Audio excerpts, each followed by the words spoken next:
Ma Mission TV, le miroir du monde.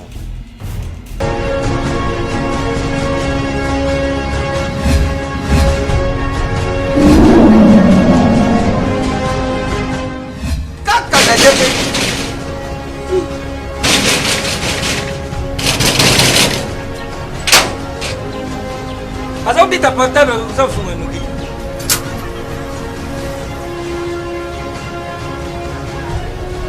Qui soit c'est vite. Ah merci. CPX. CPX ici c'est la Dacia. CPX c'est Tabaka. Louis. Ah. Izaneyo. Mengait. Ah. Oyo leki ufati. Una leki bui ya pesi mambo. Ah ma chère. Ah ma chère. Ah. Ngale lobi oyo biso to mesana kanda te awa mutu nyoso soka koti abimaka de service mais ma chère CPX oyo izali CPX 10 ans de service 10 ans de service numéro 1 na makambo ya kotinda biloko uta Londres mpe Kisasa batate ebele bakufi batali na sa mabele oyo soki unamusi bango bandi oyoka moko likambo na ye izali na baagence mosusu baza bakose ya bamatanga mosusu tango na yokaki lisolo ya GPX mbala moko na Kisasa adresse na biso ezali moko na Lopoli 73 place tozali facile na Londres kuna ezali kaka na esika stade ya Tottenham ezalaka ndinga esika bana na biso bazali et puis bokosana te GPX eza kaka moko boyo badongola miso buzakewa butiba desordre bukei busali makamabila ba desordre bukomoruka bubibisa répétition ya GPX réputation phénomène de réputation ala ba constipation GPX numéro 1 ya fête congolais na Londres.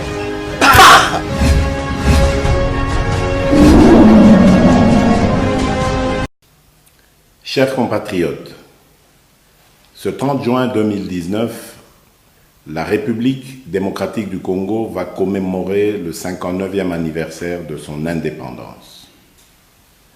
Dans des circonstances normales, nous nous serions réjouis, tous ensemble, en évoquant notamment les hauts faits des hommes et des femmes qui se sont sacrifiés pour que notre pays puisse accéder à la souveraineté nationale et internationale.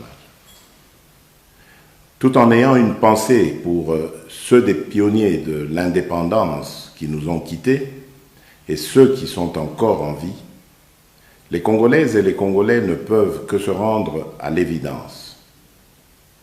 5 mois après mon accession à la magistrature suprême, je ne peux nier que notre pays fait encore face à des défis majeurs. Ils sont énormes, certes, mais pas insurmontables. La problématique de l'insécurité récurrente dans certaines parties du territoire national, principalement dans les provinces de l'Ituri, du Nord Kivu, du Sud Kivu, du Tanganyika, du Kasaï et du Kasaï central, est très préoccupante. Je fais du rétablissement de la paix sur l'ensemble du territoire ma priorité, car il y va de la survie de centaines de milliers de compatriotes, de la stabilité des institutions établies, de la relance économique et du climat de paix avec tous nos voisins. En attendant la mise en place imminente du gouvernement de la République, je n'ai pas croisé les bras. Après la passation de pouvoir, je me suis rendu à Lubumbashi pour prendre des mesures à même d'endiguer le banditisme qui faisait rage dans cette ville et mettre fin aux tracasseries existant au poste frontalier. Je me suis ensuite rendu dans la province du Nord Kivu, plus précisément à Goma et Beni, pour faire l'état des lieux de l'insécurité grandissante et de la persistance de l'épidémie à virus Ebola. J'ai terminé ce périple à l'intérieur du pays par la ville de Kisangani. Partout où je suis passé, je me suis rendu compte que nos compatriotes vivent dans la peur du lendemain à cause de l'insécurité.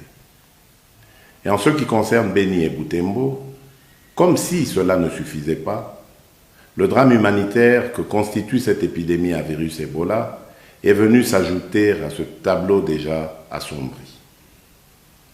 Les derniers cas de résurgence d'insécurité en Ituri m'affectent profondément, car ils constituent un grand recul en matière de pacification. C'est ainsi que je viens d'ordonner à nos forces armées de mener des opérations de grande envergure dans les territoires de Djougou et Mahagi. Ces opérations vont s'étendre à Minembwe, dans le sud Kivu, pour mettre définitivement fin aux aventures de tous les hors-la-loi qui endeuillent nos populations et sèment la désolation dans cette partie du pays. Nous saluons les nombreuses redditions des groupes armés observées depuis notre accession à la magistrature suprême. Le gouvernement, en concertation avec la MONUSCO, est en train d'étudier le cadre adéquat pour leur prise en charge en vue de leur réinsertion dans la société. Nous lançons un vibrant appel aux groupes armés encore actifs à déposer les armes pour bénéficier des avantages de ce nouveau cadre de démobilisation, désarmement et réinsertion. L'insécurité est aussi et surtout le fait des groupes armés étrangers. Un plan de leur éradication totale est en train d'être discuté avec la MONUSCO et les pays voisins concernés. Chers compatriotes, en signe de solidarité avec nos compatriotes de Beni, Bunia, Mahagi, Djougou, Butembo, des villes environnantes et des autres contrées du pays touchées par l'insécurité, j'ai décidé de commémorer ce 30 juin dans la province de l'Ituri. Ma présence dans cette province s'explique par un souci de compassion envers des milliers de familles congolaises endeuillées. Chers compatriotes, mon propos d'aujourd'hui ne constitue pas un bilan à mi-parcours du chef de l'État. Cependant, il est de bon ton, après 5 mois à la tête du pays, que je vous dise ce qui revient à l'actif de mon administration. S'agissant du social, j'ai entrepris, dans le domaine de la santé, de mettre en œuvre des mesures qui produiront des effets bénéfiques à l'ensemble de la population à court terme. Ces mesures sont mises en place de manière progressive. Il en est ainsi de la gratuité des soins de santé au profit de nos hommes de troupe, ce qui constitue un prélude à la couverture maladie universelle que j'ai annoncée et à laquelle plusieurs partenaires extérieurs ont adhéré, promettant leur accompagnement. Pour renforcer la lutte contre le virus Ebola, j'ai créé un comité de coordination nationale placé directement sous la tutelle de la présidence qui réunit, outre le ministère de la Santé, des experts congolais dont la renommée en la matière est reconnue au-delà de nos frontières. Je ne ménagerai aucun effort pour enrayer ce fléau. C'est pourquoi, aux actions du gouvernement, j'ai décidé d'associer les leaders politiques locaux et ceux de la société civile, car ce combat nous concerne tous. La problématique de l'eau et de l'électricité à Kinshasa et dans l'arrière-pays se doit d'être définitivement résolue. À Kinshasa, la capitale, certains travaux d'aménagement de modules de traitement d'eau sont à terme et d'autres en cours de finition. C'est le cas, pour ne citer que ces exemples, de la station de Lemba Imbu, tout comme la reprise en alimentation d'eau au camp militaire de Kitona, dans la province du Congo central, après plusieurs décennies de pénurie. Dans le domaine des infrastructures, les travaux en cours sur l'étendue du territoire national en particulier des routes et ponts d'intérêt général, démontre ma détermination à favoriser l'intégration nationale et les échanges entre les provinces. Dans les centres urbains, la ville de Kinshasa a donné le ton avec des travaux d'aménagement, notamment des sauts de moutons, en vue de débarrasser la capitale de ces interminables embouteillages. En ce qui concerne la réhabilitation des routes, plusieurs ouvrages sont en voie d'être achevés à Kinshasa et dans les provinces, comme j'ai pu m'en rendre compte personnellement lors de ma visite dans la Chopo, où j'ai inauguré 2 ponts d'intérêt national. Des travaux de grande envergure ont été confiés à l'Office des routes dans toutes les 26 provinces et à l'Office des voiries et drainages en ce qui concerne Kinshasa et les principales villes du pays. S'agissant des travaux en province, ils concernent la réhabilitation et la réouverture des routes d'intérêt général, mais aussi la remise en état des ouvrages de franchissement, c'est-à-dire des ponts et des bacs. Nous construisons ces routes et ces ouvrages de franchissement pour une meilleure circulation des biens et des personnes sur l'ensemble du territoire national, ce qui va induire une véritable intégration nationale sur le plan économique. Les produits vivriers seront ainsi facilement acheminés des milieux ruraux où ils sont produits vers les grands centres urbains. Les échanges entre les différentes provinces, selon leurs spécificités et spécialités, vont entraîner l'embellie de notre économie aujourd'hui fortement extravertie. Mon objectif à terme est d'assurer l'autosuffisance alimentaire à toutes les Congolaises et à tous les Congolais.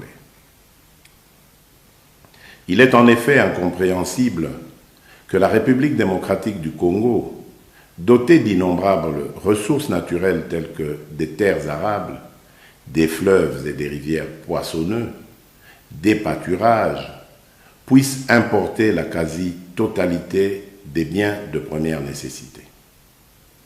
Le même élan sera poursuivi pour certaines mesures préconisées concernant notamment la baisse des prix des denrées alimentaires.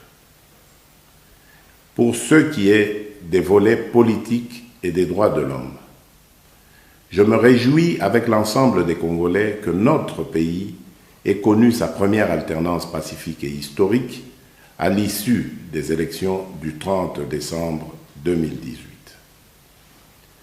Le mérite revient en premier lieu au peuple congolais qui est allé accomplir son devoir civique dans la paix.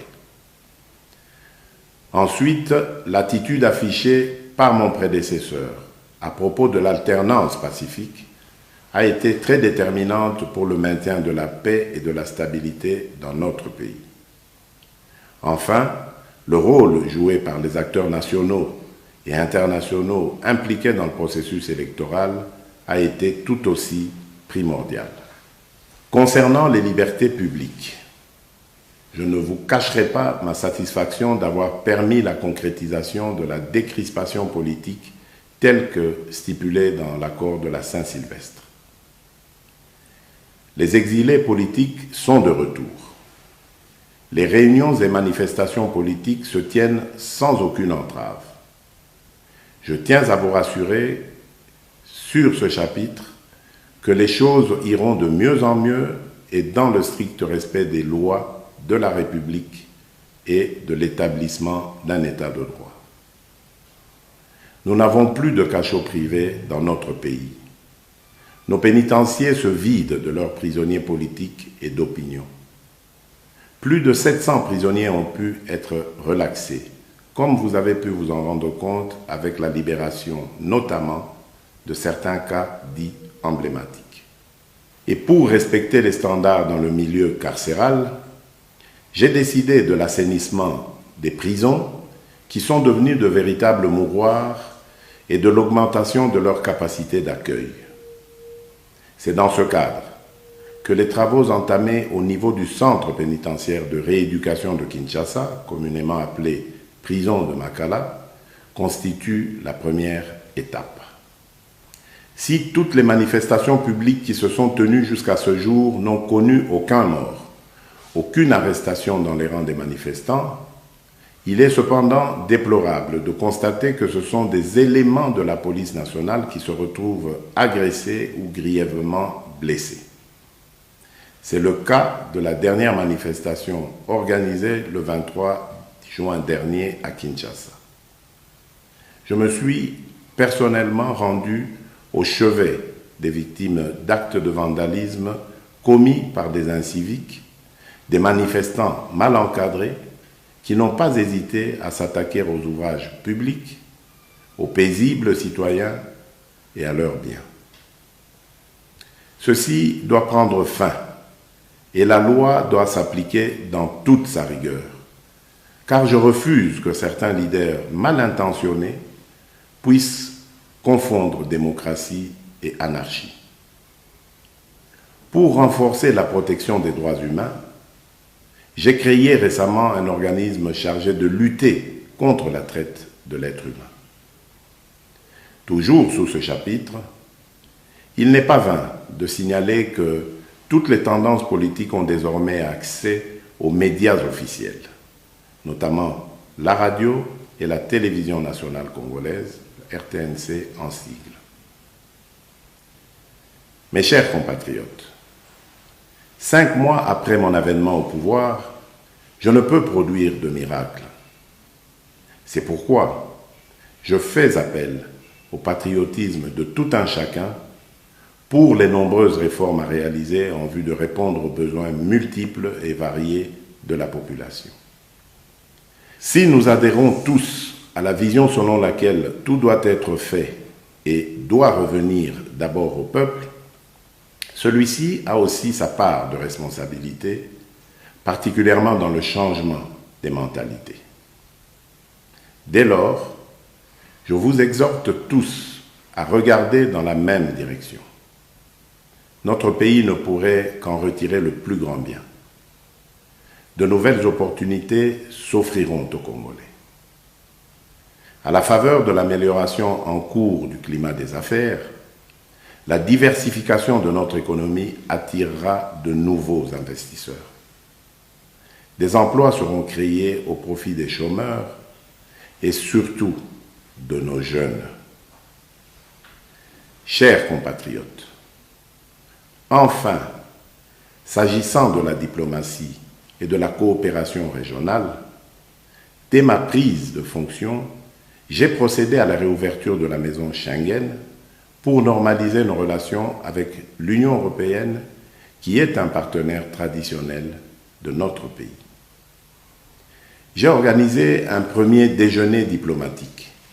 J'ai décidé d'échanger régulièrement avec tous les ambassadeurs accrédités dans notre pays. C'est dans ce cadre que j'ai reçu au mois de février dernier tous les ambassadeurs pour parler avec eux de ma vision en politique étrangère.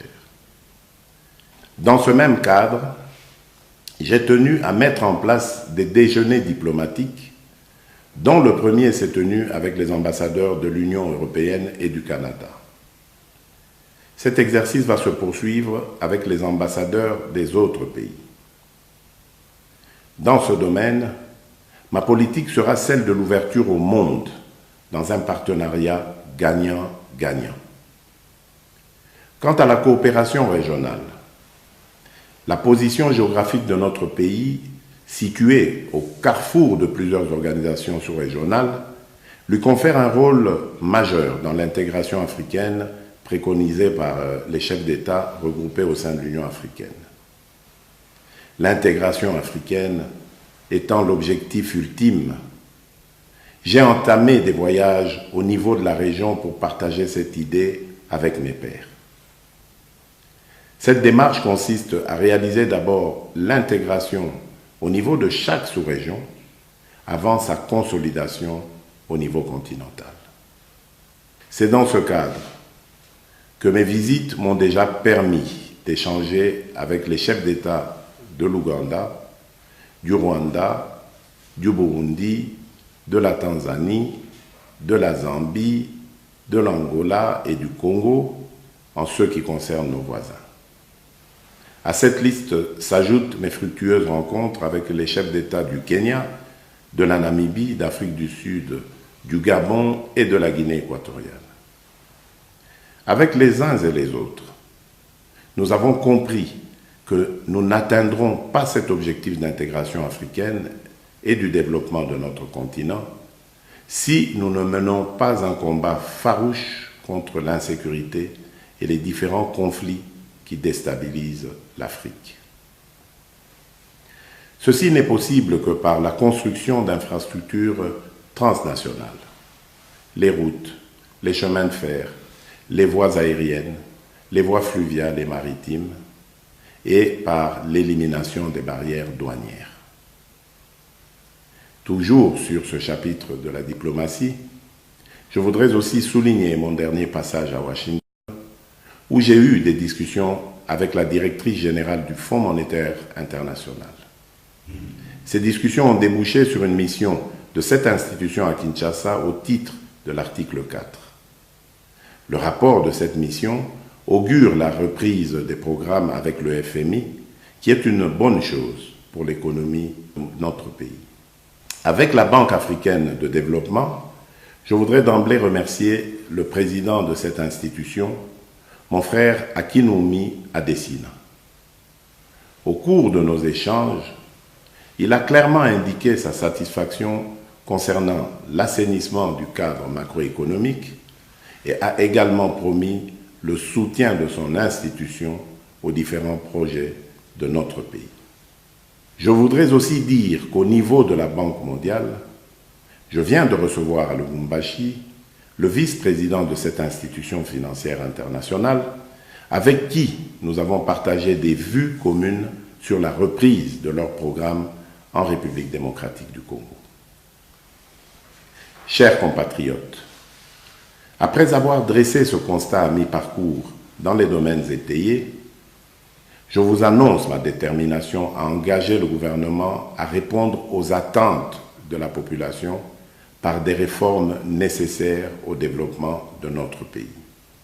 Ainsi, la promotion des droits de la femme est un critère qui rentre en compte pour ce faire. C'est pourquoi je demanderai au Parlement de réfléchir sur un système de quotas, aussi bien dans les assemblées électives que dans l'administration, à réserver d'emblée aux femmes afin de renforcer leur participation active dans la société. De la même manière, je prendrai des mesures pour lutter contre le chômage des jeunes. Des mesures incitatives seront prises en faveur des entreprises qui vont employer des jeunes. Un fonds de garantie sera créé pour leur permettre d'accéder au crédit bancaire tout en bénéficiant d'un accompagnement dans la gestion de leurs projets. J'envisage également une profonde restructuration du service national et le renforcement du rôle de l'INPP, l'Institut national de préparation professionnelle, pour prendre en charge les jeunes désœuvrés et favoriser leur réinsertion dans la société. Chers compatriotes, la lutte contre la corruption et pour la bonne administration de la justice sont des gages de bonne gouvernance. Sans une justice équitable, il est inutile de parler d'état de droit. La justice élève une nation, dit-on. Cette parole biblique doit nous inspirer dans notre quête d'une justice plus juste qui serait rendue par des juges intègres. Je prends l'engagement et réitère en tant que magistrat suprême mon vœu de nommer des hommes et des femmes intègres afin qu'ils redorent le blason terni de notre justice. Une autre grande réforme devra viser le système électoral dans la mesure où celui qui est en vigueur a montré ses limites, plus précisément en ce qui concerne le mode de désignation des sénateurs et des gouverneurs. Chers compatriotes, au moment où nous déplorons l'insécurité dans les 6 provinces précitées, voilà qu'un autre drame vient durement assombrir cette journée anniversaire de l'indépendance avec l'effondrement d'une mine à Kolwezi qui a causé plusieurs victimes parmi nos concitoyens. Après avoir ordonné une assistance aux familles éplorées, je leur présente mes condoléances les plus attristées. Par ailleurs, je viens de diligenter à cet effet une enquête pour établir les responsabilités dans ce drame. Chers compatriotes, ce 30 juin est le premier que je célèbre avec vous en tant que chef de l'État. Je l'ai voulu moins fastueux et plus dans la méditation et la prière, ce qui nous permet à tous de faire l'état des lieux afin de mieux nous projeter dans l'avenir. Un avenir que je veux radieux et prospère pour tous les Congolais. Que vive la République démocratique du Congo, que Dieu bénisse notre pays et son peuple. Je vous remercie.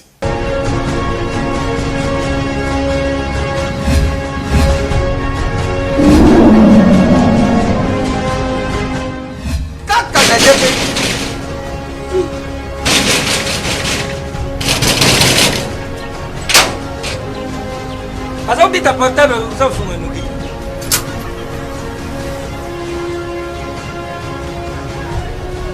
Histoire C'est Beats. Ah merci! CPX! CPX ici c'est la Dacia! CPX c'est Tabaka! Louis! Ah! Isaneyo! Mengait! Ah! Oyo leki ufati! Una leki muli ya pesi mambo! Ah ma chère! Ah ma chère! Ah! Ngane lobi oyo! Biso to mesana kanda te! Awa mutu nyoso soka koti abimaka de service. Mais ma chère, GPX. Oh, ils allaient GPX. 10 ans de service.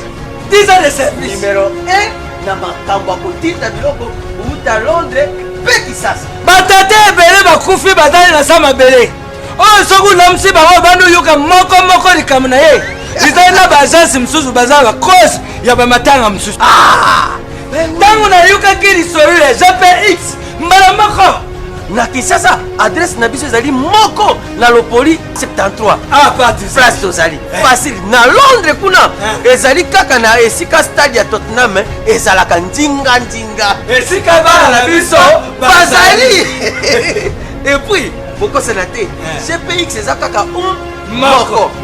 Boyo badongola miso. Busakewa, butiba desordre, bukei, busali makamabila ba desordre, bukomoruka, bubibisa répétition ya GPX. Réputation. Phénomène de réputation. Ah, la constipation. GPX numéro 1 ya fête congolais na Londres.